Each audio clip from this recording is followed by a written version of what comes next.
Good morning and welcome to a morning yap. You may hear my toddler. Just forewarning, we have a guest today who has been very vocal this morning and we love it. So we're not going to discourage it, but you might hear them, okay? Listen, today we're going to talk about, I posted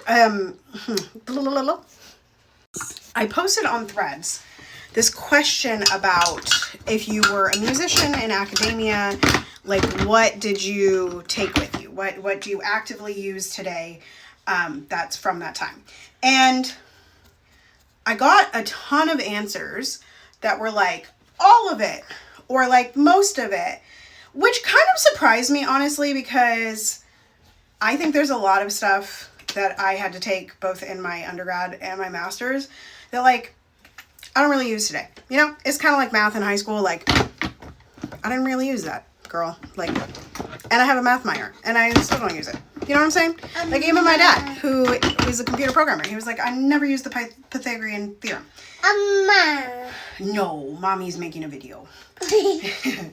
And so anyway, I got to thinking about it, and I was like, okay, yeah, there is definitely stuff that I use, and there's definitely stuff that I chose to leave behind.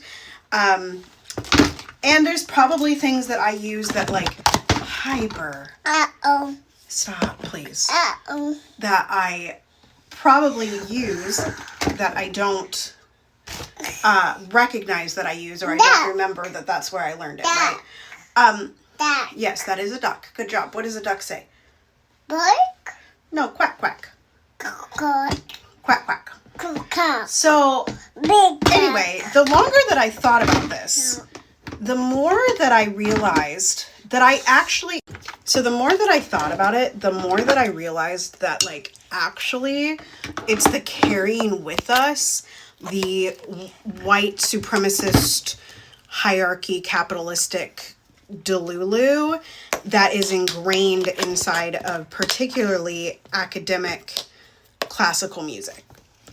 And I think this is what makes people defend the white canon so hard, right? I think it's what makes people go, oh my God, you're saying Mozart's bad. It's like, no, I actually never said that Mozart is bad.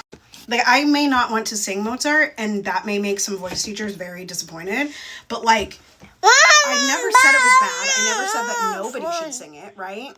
It is that training that we are carrying with us that causes us to cape for people that are long dead and that perhaps maybe could be, you know, upended by other composers.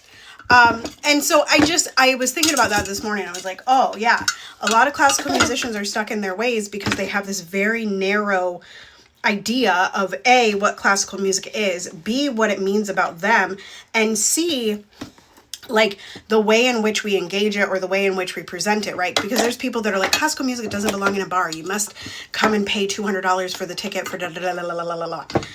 Girl, bye.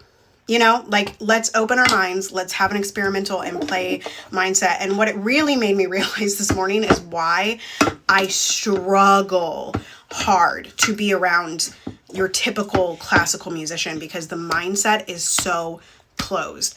And I want liberation and freedom.